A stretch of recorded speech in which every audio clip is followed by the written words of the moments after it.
ప్రభాస్ గారు లేకపోతే అల్లు అర్జున్ గారు తెలుగు ఎవడో ఒక్కడ ఇప్పుడు రజనీకాంత్ లాంటి మన వాళ్ళు తీస్తే పనోడి క్యారెక్టర్ గా కూడా పెట్టరు.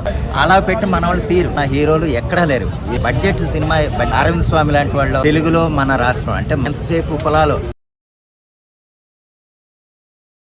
చూపించి మంచి విజయాన్ని అందిస్తారు అనుకోవచ్చు. అందిస్తారండి. ఆదరణ మంచి ఏంటంటే చిన్న సినిమాలు ఈ మధ్య ఎక్కువ ఇది అవుతున్నాయి. కపుల్ ఫ్రెండ్లీనో రకరకాల కొన్ని మంచి సినిమాలు వచ్చి ఈ మధ్య అవి బాగా ఆడుతున్నాయి. ఆ ప్రాసెస్లోనే ఇది మంచి చిన్న బడ్జెట్ సినిమా, బడ్జెట్ పరంగా అయితే చిన్న సినిమానే. కానీ ఏంటంటే వాళ్ళకి వచ్చిన రెవెన్యూ మొదటి 2-3 రోజుల్లోనే వచ్చేస్తుందండి సినిమాకి. ఆ తర్వాత వచ్చేదంతా బోనస్, ఇంకా ఎక్స్ట్రాడినరీ ఓటీటీ రైట్స్ ఉంటాయి, లేకపోతే రకరకాల డిజిటల్ రైట్స్ ఉంటాయి. ఆ రైట్స్ పరంగా వచ్చేది ఇంకా ఎక్స్ట్రా బోనస్. ఆ విధంగా ఏంటంటే చిన్న సినిమాలు నమ్ముకొని వచ్చే నిర్మాతలు కూడా ఇది మంచి విషయం అనేది, ఇటువంటి సినిమాలు నిరూపిస్తున్నాయి అనేది మనం ప్రత్యేకంగా చెప్పనవసరం. ఆ విధంగా ఏంటంటే ఇటువంటి చిన్న హీరోలను ప్రోత్సహించే విధంగా ఇండస్ట్రీ కూడా ఉండాలండి. మంచి సినిమాలు తీయాలి, వాళ్ళ తగ్గట్టుగానే థియేటర్లు కూడా ఎక్కువ ఈ చిన్న సినిమాలు కేటాయించాలని నేను కోరుకుంటున్నాను. అయితే గతంలో మీరు అన్నట్లే ఈ తెలుగు ఇండస్ట్రీలో చిన్న సినిమాలకు ప్రేక్షక ఆదరణ రావాలి అనడానికి కూడా ఒక నిదర్శనం ఏంటంటే గతంలో రాజు వెడ్స్ రాంబాయిని కూడా మంచిగా ప్రేక్షకులు ఆదరించారు. అయితే ఇక్కడ తెలుగు ప్రేక్షకుల యొక్క అభిరుచి ఎలా ఉంటుంది, తమిళ ప్రేక్షకుల యొక్క అభిరుచి ఎలా ఉంటుంది, కన్నడ ప్రేక్షకుల యొక్క అభిరుచి ఎలా ఉంటుంది, మలయాళ ప్రేక్షకుల యొక్క అభిరుచి ఎలా ఉంటుంది అనే విధాన్ని మొత్తం వివరించే ప్రయత్నం చేస్తారా? ఇక్కడ తెలుగు పరిశ్రమ ఒక్క నిమిషం సార్, మొత్తం దక్షిణ భారతదేశంలో ఉన్న ప్రేక్షకులని నేను అడిగే ప్రయత్నం చేశాను. ఓకే, మీకు ఇక్కడ తెలుగు గురించి ముందు చెప్తున్నానండి. తెలుగులో మన రాష్ట్రం అంటే మన టాలీవుడ్లో ఉన్నంతమంది డ్యాన్స్ చేయగలిగే హీరోలు అంటే టాలెంట్ ఉన్న హీరోలు ఎక్కడా లేరు, ఏ ఇండస్ట్రీలోనూ లేరు. అయితే ఇక్కడ ఏంటంటే ఎంతసేపు కులాలు, ఆ కులం ఆధిపత్యం ఈ కులం ఆధిపత్యం చూడాలని అనుకుంటారు. అదే తమిళం అనుకోండి, కలర్ ఆధిపత్యం కోరుతారు. ఇప్పుడు రజనీకాంత్ లాంటి వాళ్ళు లేకపోతే డ్రాగన్లో చేసిన హీరో ఉన్నాడు, ఆయన ఏంటంటే అటువంటి వాళ్ళు సక్సెస్ అయినట్టు, లేకపోతే అరవింద్ స్వామి లాంటి వాళ్ళు, లేకపోతే కొంతమంది బాగా జేఎం లాంటి వాళ్ళు సక్సెస్ అవ్వలేరు. ఎందుకంటే కలర్ ఎక్కువ డామినేట్ చేసే విధంగా వాళ్ళే ఎక్కువ ఇదవుతారు ఆ సినిమా. అంటే ఇది నేను తప్పుగా అంటున్నాను అనుకోకండి, నా విశ్లేషణ అలాగా. అదే కన్నడ అనుకోండి, ప్రాంతాలను పట్టుకుని ఎడతారు. ఎంతసేపు కావేరీ జలాలు లేకపోతే ప్రాంతీయ వాదాలు ఎక్కువ ఉంటాయి వాళ్ళకి. ఇలా రకరకాల. కేరళ అనుకోండి, కంటెంట్ వాదం. ఇప్పుడు వాళ్ళు సినిమాలు మీరు అబ్జర్వ్ చేస్తే కనుక తెలుగుడు ఎవడో ఒక్కడ కూడా ఉండడు. అదే మనవాడు సినిమా తీసాడు అనుకోండి, మలయాళం కూడా ఉంటాడు, కన్నడ కూడా ఉంటాడు, తమిళ కూడా ఉంటాడు, అందరూ ఉంటారు.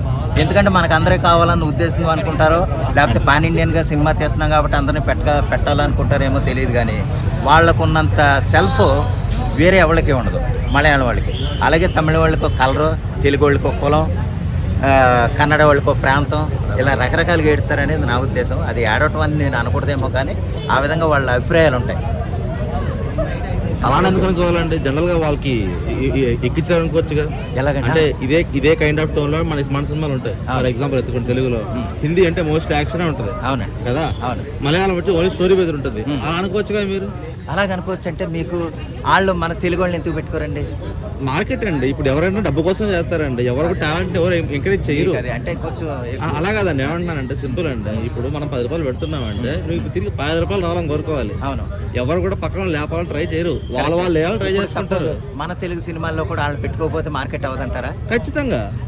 మీకు బిజినెస్ జరగాలంటే ఫర్ ఎగ్జాంపుల్ అండి, సింపుల్ చెప్తాను, ప్యాన్ ఇండియా సినిమా చేస్తున్నారండి ఫర్ ఎగ్జాంపుల్, తెలుగు వాళ్ళు మాత్రమే పెట్టుకుంటే బయట డిస్ట్రిబ్యూటర్ కొంటారు, మార్కెట్ జరగదు ఎక్కువ. మరి అలాగనుకుంటే ఆ సినిమాలు ఎలాగ ఇదవుతున్నాయి? ఇప్పుడు ఏ భగవంత్ ఎందుకు అది కాదు, రాజు వెడ్స్ రాంబాయ్ ఉంది. రీజనల్ ఫిలిమ్స్ వేరండి, నేను అదే అంటున్నాను. రీజనల్ ఫిలిమ్స్ కి మీరు చెప్పినట్టే అది తీసుకోవాలి, తప్పు కాదనట్లేదు. ప్యాన్ ఇండియాకి వెళ్ళేటప్పుడు మార్కెట్ అనాలిసిస్ ఉంటుంది, వాళ్ళు పెట్టే బడ్జెట్ ఉంటుంది, దానికి కావాల్సిన రెవెన్యూ కావాలి. నెంబర్ ఆఫ్ స్కిల్స్ పెరిగింది అనుకోండి, మీకు ఆటోమేటిక్ గా రెవెన్యూ పెరుగుతుంది. దానివల్ల బెనిఫిట్ ఎవరికి అయ్యేది? మీకు ఫస్ట్ ఆఫ్ ఆల్ ఎక్కడ సినిమా పుట్టిందని చెప్తారు కానీ ఎంతమంది యాక్ట్ చేశారో చెప్పారు కదా. అదే అంటున్నాను నేను కూడా. అంటే ప్యాన్ ఇండియా మూవీకి ఖచ్చితంగా స్కేల్ మారిపోతుంది. స్కేల్ మారుతుంది అంటే ఐడియా నాకు. దాంతో ఎవరికి టాలెంట్, వీళ్ళు లేకపోతే టాలెంట్ పడుతుంది చూడండి, వీళ్ళు పెడితే మనకి ఎంత వస్తుందో ఆలోచిస్తారు. అవును అవునండి. సో అదే విధంగా చెప్తున్నాను, రీజనల్ ఫిల్మ్స్ ఎప్పుడు కానీ వాళ్ళ టేస్ట్ తగ్గట్టుగా తీసుకుంటారు తప్ప మీరు చెప్తున్నారు ఇలా అవుతుంది అలా అవుతుంది అనేసి. సో బేసిక్ ఎట్లా అంటే మన సైడ్ ఏంటంటే అన్ని మిక్స్ చేసి ఇస్తారు. ముంబై ఏంటంటే మోన్లీ యాక్షన్ ఉంటుంది, లేదంటే గ్లామర్ ఉంటుంది. సో అవి ఇక్కడ ఆడవు మనకి, అది అక్కడికే సెట్ అవుతాయి. అవును. అవును. వాళ్ళ మనం తీయాలని ట్రై చేసాం ఒక 20 ఏళ్ల అవ్వదు. క్రితం ఎంత ఓవర్గా ఉండే షారుఖ్ ఖాన్ లేకపోతే వీళ్ళు ఎంత ఓవర్ యాక్టింగ్ చేసేవాళ్ళు మనం ప్రత్యేకంగా అదే. చూడక్కర్లేదు. అలా ఉండేది. అది ఏదేమైనానండి, అంటే కొన్ని ఇప్పుడు కన్నడ సినిమాల్లో కూడా మన వాళ్ళు ఎక్కువ పెట్టుకోరు. బిజినెస్ అవ్వచ్చు, అది పాన్ ఇండియన్ సినిమా తీసినా సరే. కేజీఎఫ్ లో రావు రమేష్ గారు యాక్ట్ చేశారు. ఎందుకు యాక్ట్ చేశారంటే అవును. తెలుగులో ఆడాలి కాబట్టి, ఎక్స్పోజర్ ఉంది కాబట్టి. అవును. అదే అంటున్నాను, వాళ్ళు మిమ్మల్ని తీసుకుంటే మాకు ఎంత మిగులుతుంది, ఎంత మార్కెట్ అయ్యే తీసుకుంటారు. అవునండి, అవును. నేను అది మిమ్మల్ని సపోర్ట్ చేస్తున్నాను ఈ విషయంలో. అయితే ఏంటంటే కేరళ వాళ్ళ విషయం వచ్చినప్పుడు అది పాన్ ఇండియన్ సినిమా తీసినా సరే ఏదేమైనా, అంటే కొంతమంది నిర్మాతలకి అందరూ చేస్తారని అంటలే ఈ మాట. ఇప్పుడు సపోజ్ పాన్ ఇండియన్గా రిలీజ్ చేయాలి అన్న ఉద్దేశం ఉన్నప్పుడు ప్రభాస్ గారు లేకపోతే అల్లు అర్జున్ గారు ఇలా పెట్టేవాళ్ళ సినిమాలు ఉన్నప్పుడు మాత్రం అందరినీ తీసుకుంటున్నారు. అది అన్ని భాషల్లోనూ ఆడాలన్న ఉద్దేశం అయితే మంచిదే. అయితే ఏంటంటే అదే సమయంలో మిగిలిన భాషలు కూడా అలా తీసుకుంటే బాగుండు కదా అన్నది నా ఉద్దేశం తప్ప ఇక్కడ తెలుగు వాళ్ళని విమర్శించడం కాదు. వాళ్ళు తీసుకోకపోవడానికి కారణం కూడా బడ్జెట్ అండి. అదే అంటాను. ఇప్పుడు మన ప్రొడ్యూసర్లు అంటారు 100 కోట్లు పెడతారు, ఈజీగా పెడతారు, 500 పెడతారు. అదే వాళ్ళు తీసుకునేటప్పుడు వాళ్ళ బట్టి 100 కోట్లు ఉంటుంది. మోహన్ లాల్ గారి రెమ్యునరేషన్ అంత తెలుసా అండి మీకు? 5 కోట్లు దాటదండి. మన వాళ్ళకి అంత ఉంది ఇక్కడ. మీరు హీరోకి అంత ఉన్నప్పుడు వాళ్ళ ఆర్టిస్ట్కి ఎంత ఇస్తారు? ఇంకా తక్కువ. అది యాక్చువల్గా మీరు అన్నట్టు చాలా తక్కువ బడ్జెట్ లోనే సినిమా పూర్తవుతుంది. తక్కువ బడ్జెట్ లోనే మంచి కంటెంట్, రియల్ స్టోరీకి ఎక్కువ priority. అయితే చిన్న ఎగ్జాంపుల్ సార్, మన కేరళ స్టోరీ. అది ఓకే. అసలు అయితే ఇక్కడ ఇంకోటి, మన ఆడియన్స్ వేరు. ఇప్పుడు మన దగ్గర ఇంకోటి ఉందండి. ఎలాగంటే బయట రాష్ట్రాల నుంచి వచ్చిన సినిమాలను ఆదరించినట్టుగా అటువంటి సినిమాలే మనం తీస్తే ఆదరించడం. ఎలాగంటే అది తర్వాత ఓటీటీలో వచ్చినప్పుడు చూస్తారు, కానీ థియేటర్కి వెళ్ళి చూసే సినిమాలు వాళ్ళే కూడా మనం చూడడం. ఓటీటీలో చూసి బాయ్ ఏం తీసేటప్పుడు టూరిస్ట్ ఫ్యామిలీ ఉంది, టూరిస్ట్ ఫ్యామిలీ సినిమా మన వాళ్ళే తీసారనుకోండి, ఫుల్ మేకప్తో ఉండాలి, ఫుల్ షూట్లు ఉండాలి. అండ్ నిజంగా హీరో ఒక రెస్టారెంట్ నడుపుకునేవాడు అనుకోండి, రెస్టారెంట్ అయినా సరే చాలా హై ప్రొఫైల్లో ఉండాలి ఆ రెస్టారెంట్ కూడా. అదేంటంటే చాలా న్యాచురల్గా పిండి రూపుతున్నట్టు రకరకాలు ఉండడం. మన ఇది ధనుష్ గారి సినిమా ఏంటంటే ఇడ్లీ కడ ఆ సినిమా లేదా మనకి ఇడ్లీ కొట్టు కింద వచ్చింది. అందరూ ఏంటంటే చాలా న్యాచురల్గా ఉంటాడు. అలా పెట్టి మన వాళ్ళు తీరు, ఎందుకంటే వీళ్ళకి గ్లామర్ ఉండాలి, కలర్ఫుల్గా ఉండాలి స్టోరీ. ఒక్కొక్కళ్ళ అభిప్రాయం ఒకళ్ళదండి. ఓవరాల్గా ఏంటంటే మనం మిగిలిన వాళ్ళని ఆదరించినట్టుగాను వాళ్ళు కూడా మనల్ని ఆదరించి, అంటే వాళ్ళ సినిమాలు ఎంతగా, ఇప్పుడు ఒక తమిళ నుంచి వచ్చే సినిమాలు తమిళంలో ఆడేదానికంటే తెలుగులోనే బాగా ఆడతాయి. మన తెలుగు సినిమాలు తెలుగులో రజనీకాంత్ గారి సినిమా అంటే 3 రోజులకి 75 కోట్లు దాటుతుంది. తమిళం ఒక సింగిల్ లాంగ్వేజ్ లెక్కేస్తే 3 రోజులకి 75 కోట్లు దాటుతుంది ఒక తమిళ లాంగ్వేజ్లోనే. పాన్ ఇండియాలో అది వేరే. అదే రజనీకాంత్ గారి సినిమా ఇక్కడ తెలుగులో, అదే తెలుగులో డబ్బింగ్ సినిమా 75 కోట్లు వచ్చేస్తుంది దరిదాపుగా. అలా అంత ఆదరిస్తాం. అంటే అందరూ సమానం అనుకున్న ఇదిగా మనం ఉంటే, సినిమా బాగుంటే కనుక ఖచ్చితంగా అది ఏ భాష అనేది మనం చూడం. ఏ భాష ఏంటి, వాళ్ళు ఎవరిదైనా సినిమా బాగుంది అంటే అది ఎవరైనా ఆదరించి ఇది ఉంది.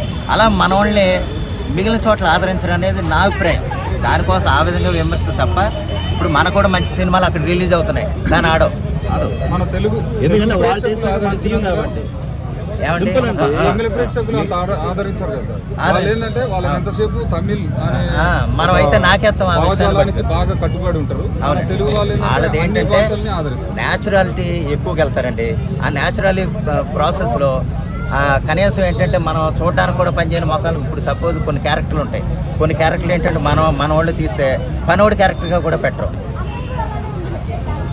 మన సినిమాల్లో తీస్తే. కానీ అక్కడ ఏంటంటే అదే పెద్ద విలన్ను పెద్ద యాక్టర్ కింద వాళ్ళు ప్రమోట్ చేసుకుంటారు, తీస్తారు. అది అంటే ఒకళ్ళు అందాన్నో లేదా మనం అది కించపరచడం అని కాదు ఇక్కడ. కానీ ఏంటంటే వాళ్ళ నేటివిటీ వాళ్ళ ప్రాంతం అటువంటి చేశారు కాబట్టి అక్కడ ఆడుతున్నాయి. మీ కంటెంట్ ఫిల్మ్స్ ఆడటం కారణం అదే. అవును, ఆడడం కారణం అదే. అదే ఇంకోటి ఎలాగంటే మనకి సపోజ్ చెన్నైయో ఇది పరిశీలించామనుకోండి, 100 మందిలో మనకి ఇక్కడ ఒకడు అలాగ కంటెంట్ క్రియేటర్ ఉండడు, కానీ అక్కడ 10 మందిలో ఒకడని ఉంటాడు. ప్రతి ఒక్కడు కూడా ఇటువంటి ఇన్నోవేటివ్గా ఆలోచించి చేయాలి, సినిమాల మీద తపంతో తిరిగే వాళ్ళు ఎక్కువ ఉంటారు. మన వాళ్ళు ఏంటంటే అలా కాదు, ఏదో ప్రయత్నాలు చేస్తున్నారు. ఓవరాల్గా ఏంటంటే అల్టిమేట్గా ఏంటంటే సక్సెస్ మాట్లాడుతుంది.